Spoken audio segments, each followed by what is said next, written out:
E aí, pessoal, sejam bem-vindos ao nosso terceiro caso clínico, né? Nosso caso clínico 1.3. E esse vai ser o primeiro caso clínico que a gente vai dar uma abordagem mais física. Vai trabalhar com um assunto que mexe mais com a física do ensino médio do que com a química. Os dois casos clínicos anteriores foram de problemas metabólicos, hiponatremia, hipernatremia, que são problemas que se resolvem com decisões pautadas em estudo químico, né? A gente teve que fazer correção da quantidade de sódio do corpo do paciente. Hoje, a nossa abordagem muda completamente. A gente vai pegar um caso em que a questão pulmonar foi primordial. E o pulmão, ele tem dois processos fundamentais que a gente vai começar hoje a avaliar, a analisar de forma mais básica, que vai ser fundamental para a gente entender casos futuros, tá? Mais uma vez, assim, as coisas se encaixam. Os assuntos que eu vou vendo nos casos, eu suponho que você viu os casos anteriores. Então, eu posso dar uma pequena revisada, mas pronto, vou dar um exemplo. Em algum momento aqui eu vou falar sobre droga vasoativa. Nos casos anteriores eu já falei mais, de forma mais aprofundada sobre droga vasoativa. Então, eu já vou passar um pouquinho mais rápido. No futuro, a gente vai trabalhar com casos muito, assim, muito mais avançados do ponto de vista ventilatório, do ponto de vista pulmonar. Ventilação mecânica, intubação, coisas mais aprofundadas. Hoje a gente vai trabalhar com a parte mais básica. Para entender a diferença entre ventilação e respiração, que é fundamental para esse caso de hoje, a gente precisa entender o seguinte: ventilar é o ato de você conseguir colocar o ar para dentro e para fora do teu pulmão, tá? A ventilação depende de quê? Depende da tua caixa torácica, depende do teu diafragma, depende, a gente vai falar mais sobre isso, dos músculos intercostais. É o teu tórax ampliar para o ar entrar e contrair para o ar sair. Esse é o processo de ventilação, não é respiração, tá? A respiração acontece lá na troca gasosa, né, no que acontece a nível alveolar, quando o oxigênio entra e depois o CO2 sai. Tá? Então, esse seria mais o processo respiratório. Também tem o contexto da respiração acontecer, aquela respiração que acontece na célula, né? A respiração que produz energia. Mas, de ponto de vista geral, a gente pode falar que a ventilação é o processo da entrada e saída do ar no pulmão e a respiração seria a troca gasosa no nível de alvéolo, tá certo? Vamos lá, esse caso começa de uma forma bem diferente, mas lá do meio para o fim do caso, a gente vai ver que a questão pulmonar foi crucial para o desfecho, né, desse caso. Então vamos lá, vamos começar. Né? Nossa estrutura vai se manter das nossas 6 coisas que a gente analisa, né? Anamnese, exame físico, exames laboratoriais e imagem, diagnóstico, fisiopatologia e tratamento. Nosso caso clínico é organizado dessa forma. Para começar, né, a gente sempre começa na anamnese. Para quem não lembra, a anamnese é a coleta da história. Pensa nisso, a medicina basicamente é o seguinte, é você coletar uma boa história do paciente, entender o que aconteceu com ele, fazer exames físicos, você mesmo fazer exame físico, às vezes necessitar de exames complementares, laboratoriais ou imagem, aí você formula hipóteses diagnósticas para esse paciente. E você inicia o tratamento baseado no diagnóstico que você acha que ele tem. Tudo uma coisa conecta com a outra. Né? Se você fizer uma coleta da história fraca, ruim, a tendência é que você não chegue em boas hipóteses diagnósticas e, obviamente, esse paciente não vai melhorar, porque se você não sabe o que, você está tratando direito, o tratamento não vai fazer efeito. Então, é tudo uma cadeiazinha que se encaixa, tá? Então, para começar, a anamnese, basicamente a gente faz a identificação do paciente, né, que num caso real, essa identificação a gente sabe o nome do paciente, tudo direitinho, obviamente, procedência, mas aqui, com uma apresentação de caso, a gente dá uma resumida na identificação. JRPS, 56 anos, masculino. Paciente jovem, né? 56 anos, masculino. Olha a queixa principal da doença. Queixa principal da doença. Ou seja, que é o que trouxe principalmente o paciente para o hospital. Olha isso. Rebaixamento do nível de consciência após picada de cascavel. O paciente é um agricultor e ele foi picado por uma cascavel e foi encontrado desacordado por populares, por amigos, pessoas que estavam lá. Então, olha só. História da doença atual. A queixa principal é só aquela, assim, o resumo E a história agora sim vai dar uma aprofundada no caso. Olha só. O paciente foi trazido por populares inconsciente e irresponsivo. Veja só, estar consciente ou não é olho aberto, assim, estou consciente. Mas às vezes o paciente chega meio que apagado, mas você balança nele, chama assim e ele abre o olho, assim, ele responde. Esse paciente estava inconsciente e irresponsivo, ou seja, estava totalmente largado lá, né? Não estava parado, o coração dele estava batendo ainda, mas ele estava completamente apagado. Nesse caso, na emergência, foi imediatamente realizada a intubação orotraqueal, né? Intubação, e obteve estabilidade hemodinâmica. O que é estabilidade hemodinâmica? Veja, você precisa manter uma pressão mínima no teu corpo para poder o sangue chegar no cérebro, no rim, no fígado, nos teus órgãos vitais. Você não vai morrer. Obviamente, se teu coração não está conseguindo entregar sangue para o teu corpo, você vai morrer. Então, é preciso que você tenha uma pressão mínima. Quando o paciente está com a pressão muito baixa, a gente diz que ele está instável hemodinamicamente. O paciente adquiriu estabilidade às custas de droga vasoativa, ou seja, o corpo dele não estava dando conta, não estava conseguindo manter uma pressão boa. Ele, depois de ser entubado, iniciou-se droga vasoativa. Nos casos anteriores eu falei melhor sobre isso, mas na prática, droga vasoativa é uma medicação que vai fazer o vaso contrair. Pense o vaso como se fosse um cano. Quando você contrai, diminui a luz desse cano, aumenta a pressão lá dentro, é tipo uma mangueira, né? Você bota o dedinho lá na mangueira, a água vai longe. Se você contrai o vaso, o sangue vai mais longe. Então, nosso objetivo é diminuir o tamanho do vaso para que o sangue vá mais longe, para que o sangue consiga chegar no cérebro e nos órgãos vitais desse paciente. Então, note, esse paciente só sobreviveu a esse problema inicial dele por causa da droga vasoativa. A droga vasoativa manteve a sua estabilidade hemodinâmica. Esse paciente foi acompanhado, foi direto para a UTI e foi acompanhado, inclusive, pelos órgãos governamentais que tratam desse tipo de caso. Picada de animais peçonhentos, isso aí é algo que é muito importante da saúde pública, né? Então, tem órgãos só para isso, Ceatox, órgãos que trabalham com isso. Esse paciente tomou soro anticrotálico, que é um soro específico para cascavel, né? E ele foi apresentando melhora. Veja, ele passou 7 dias muito grave e apresentou melhora do ponto de vista hemodinâmico. Ele foi melhorando a sua pressão. Ou seja, a pressão dele foi subindo e a gente foi diminuindo a quantidade de droga vasoativa que foi dando para o paciente. Então, já indica que o corpo dele está se recuperando. No entanto, ele apresentou lesão renal aguda. Esse paciente não tinha problema renal e o rim dele parou. O rim pode parar por vários motivos. Inclusive, o próprio veneno da cobra pode fazer o rim parar, tá? Mas nesse caso, eu suspeito que tenha sido a instabilidade hemodinâmica. A pressão muito baixa, chega pouco sangue no rim. Aí chega pouco, o sangue, o rim é um órgão que faz muita filtragem, né? Um órgão muito ativo, ele gasta muita energia. Quando chega pouca energia para ele, ele meio que entra no estado de dormência. Ele fala, não, peraí, não vou trabalhar aqui porque eu não estou tendo energia para trabalhar. E aí o rim para. O rim é um órgão vital. Se você não tem o rim, o que, é que vai acontecer? Sem o rim, você vai ter um acúmulo de toxinas, de excretas no seu corpo, que deveria sair na urina, e não vai sair. Isso vai matar você em alguns dias. A não ser que você filtre de outra forma. Se o teu rim não está filtrando, eu preciso tirar o sangue do teu corpo, passar ele por uma máquina de filtração e devolver o sangue para você. Essa máquina se chama hemodiálise. A hemodiálise, ela filtra, faz o papel que o rim faria no teu corpo. A gente vai ter um caso clínico só voltado para a hemodiálise. Por quê? Porque a hemodiálise, inclusive, usa muitos aspectos críticos de química, propriedades coligativas, como osmose reversa, tem muita coisa legal para a gente estudar. Então, a gente vai ter um caso que o foco do caso é a hemodiálise. Por enquanto, eu só quero que você tenha a ideia geral. Se quiser dar uma pesquisada também, fica à vontade. Então, olha só, voltando. Após 7 dias em estado gravíssimo, o paciente apresentou melhora do ponto de vista hemodinâmico, mas apresentou lesão renal aguda, necessitando de hemodiálise em dias alternados. Ou seja, a cada 2 dias ele tem que fazer uma filtragem, senão ele ia morrer. Simples. Bruno, quer dizer que ele vai ficar fazendo hemodiálise para sempre? Não dá para saber. Pode ser que a lesão renal tenha sido tão grande que o rim dele nunca mais volte a trabalhar normal. E ele vai passar o resto da vida tendo que fazer hemodiálise a cada 2 dias. Mas pode ser também que seja só um estado de dormência e que depois que ele volte e restabeleça a sua saúde, o rim volte a trabalhar normalmente e ele se livra disso, tá?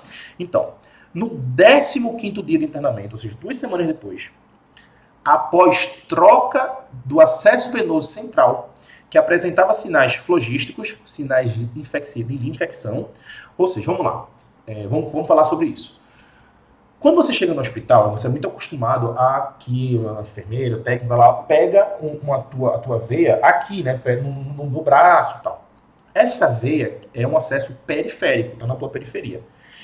Para você fazer uma droga vasoativa, por exemplo, como a noradrenalina, essas drogas mais pesadas, não pode ser num vaso periférico, porque senão o vaso não vai aguentar. É muito química aí. Então o que a gente faz? A gente pega um vaso central, tá? Vasos que passam por aqui, ó, jugular, a subclávia, são vasos que já caem direto no coração, praticamente. Então, o acesso venoso central é fundamental. Normalmente, ou ele é pego na jugular interna, por aqui, vou falar mais sobre isso em outros casos, ou ele pega aqui na subclávia, tá? Que é aqui embaixo da clavícula, subclávia, embaixo da clavícula. Pessoal, normalmente esse procedimento é feito de forma tranquila. Você vem aqui, paciente, você fura embaixo da clavícula e você acessa a veia que está passando embaixo da clavícula.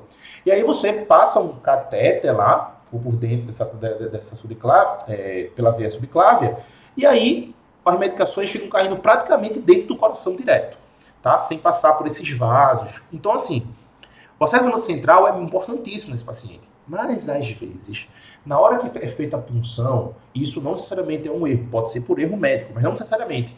Quando é feita essa punção, às vezes perfura o pulmão do paciente. Olha o que aconteceu. No 15º dia de internamento, após troca do acesso venoso central, que apresentava sinais flogísticos, ou seja, o paciente estava com acesso aqui, ó, na subclávia, fica embaixo aqui desse músculo aqui, ó. Então ele estava com acesso aqui. Começou a ficar vermelhinho, com sinal de inflamação. Então o que aconteceu? O médico do plantão anterior, ele tirou esse acesso e ele pegou na subclávia. Até aí tudo bem. Falei com ele, ele disse que foi sem intercorrência, foi tudo tranquilo.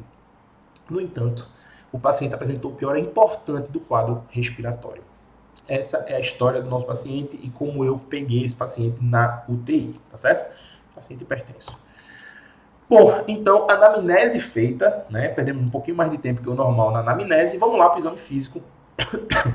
Olha só, no dia que eu peguei esse paciente, ele estava da seguinte forma. Cheguei lá, o paciente já estava, olha só, pressão dele 8/5, 80/50, ou seja, ele não está estável hemodinamicamente. Tá? Ele já estava com doses altas de droga vasoativa, ou seja, o paciente estava muito grave. Frequência cardíaca aumentada, né? O coração desesperado para tentar mandar sangue para o corpo. Saturação 89%, já comentei que o ideal é que seja acima de 93%. E olha só, 89%, mesmo ele estando em assistência ventilatória mecânica. Ou seja, o paciente estava no ventilador. O respirador está mandando ar para ele. Não é o corpo dele que está respirando, ele estará apagado e ar entrando, ar saindo, forçado. E ainda assim ele não estava saturando bem. Olha só, pessoal. Então vamos lá. Paciente, então, no estado geral gravíssimo, sedado em assistência ventilatória mecânica, com boa aceitação. Boa aceitação quer dizer que ele estava apagadão lá e a máquina fazendo o trabalho dela tranquilo. Instável hemodinamicamente. Tá? Tudo isso aqui era o que estava no prontuário. Então, assim, eu só escrevo aqui, por mais que algumas coisas a gente não aprofunde. RAS -5 quer dizer que ele está bem largadão lá.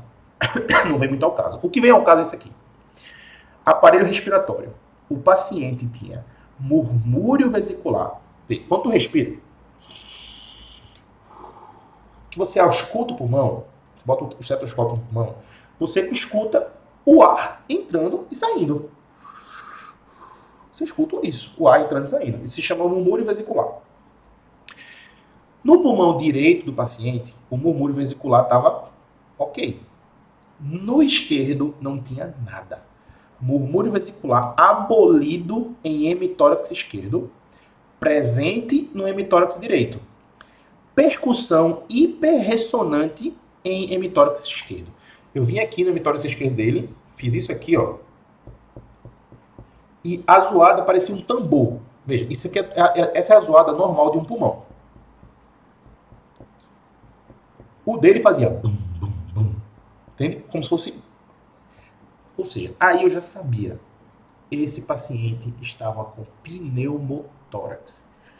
O que é isso, pneumotórax, Bruno? Bom, vamos lá. Então, com o exame físico, note, eu nem precisava fazer outros exames, tá? Eu não precisava fazer outros exames.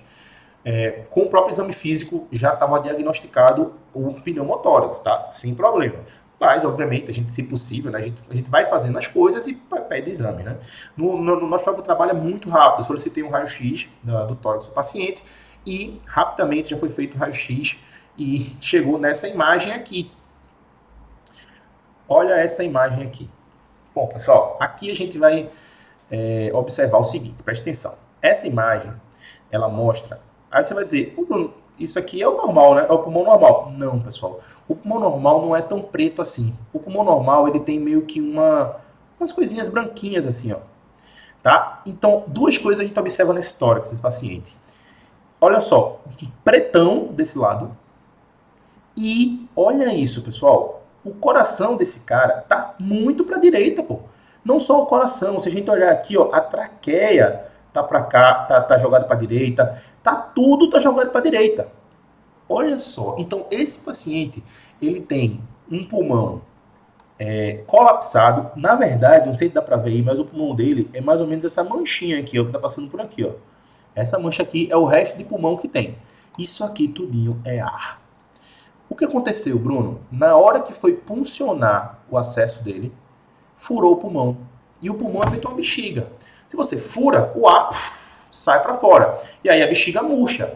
Então o pulmão murchou, ele tá passando por aqui. Assim, ó. Aqui o pulmão tá por aqui. E aqui tudo é o ar que saiu do pulmão. E aí o que acontece? Por pressão, esse ar aqui começa a fazer pressão e começa a empurrar as estruturas para o outro lado. Ou seja, há um desvio do mediastino. Isso aqui tudinho é considerado mediastino. É o meio, as coisas que passam no meio do tórax. O mediastino dele está deslocado todo para a esquerda, para a direita. Tá? Isso aqui é a esquerda do paciente, isso aqui é a direita do paciente. Olha só, pessoal, vê que parada. Às vezes a pressão aqui fica tão grande, empurra tanto para o outro lado que começa a esmagar o coração. E aí o coração, ele fica sem conseguir fazer o seu trabalho direito, porque quando ele vai, ele não consegue, entendeu? Fica assim, ó. E isso aqui é um dos casos gravíssimos da medicina, chamado pneumotórax. O que é pneumo? Pneumo vem de ar. Tórax, ou seja, ar no tórax, fora do pulmão. Pneumotórax hipertensivo. Gerou uma pressão tão grande aqui dentro que começou a comprimir o coração e aí o coração passou a não trabalhar direito, por isso que esse paciente estava tão grave, tá? Do ponto de vista laboratorial, ele tinha aqui, ó, as alterações ureia e creatinina, são os parâmetros renais, mostrando que o rim dele estava muito mal parado praticamente, mas nada de muito... Ah, Bruno, hemoglobina baixa aqui, ó. Mas o paciente que já estava 15 dias na UTI, e a tendência é que ele dê uma quedinha mesmo na hemoglobina. Não tem nada que seja tão grave daqui. O problema, olha só, essa é a foto que eu tirei na hora, tá? Tem até minha silhueta aqui atrás, ó, aparecendo na imagem. Olha a pressão do paciente. 62 por 44, 6 por 4. Esse paciente estava gravíssimo, gravíssimo. Beleza, pessoal? Então, qual é o diagnóstico do nosso paciente? O diagnóstico dele vai ser pneumotórax hipertensivo, olha só, que comprime o coração e o coração passa a não conseguir bombear direito. O coração não bombeando direito, esse paciente entra em choque. A pressão está tão baixa que ele entra em choque, causado pelo o coração não poder fazer o trabalho dele. Tá? No caso anterior, por exemplo, a gente viu um choque séptico. Falei bastante sobre isso. Aqui é um choque cardiogênico, porque é o coração não fazer o trabalho direito que está levando o paciente ao choque. Tá? E aqui são duas outras coisas. O paciente tem uma lesão renal e uma plaquetopenia. Nem vi aqui a plaquetopenia dele nos exames. Deixa eu ver aqui. Se eu botei, né? Deixa eu ver se eu botei. botei aqui, ó, plaqueta 45 mil, né? A mínima deveria ser 150. Isso aqui é importante. Vamos lá, da biologia. Plaqueta serve para quê? Para coagulação. Isso quer dizer que esse paciente está com deficiência de coagulação. Isso vai pesar, inclusive, no desfecho dele, tá? Lembre-se disso mais para frente. Então, acabamos a nossa primeira parte. Essa foi um pouquinho maior, porque o quadro do paciente começou de uma forma e desenrolou-se para outra. A gente vai, então, lembrando que na segunda parte a gente discute fisiopatologia e na terceira parte a gente discute o tratamento, tá bom? Então, chegamos no nosso diagnóstico, vamos lá ver a fisiopatologia desse diagnóstico e posteriormente o tratamento dele.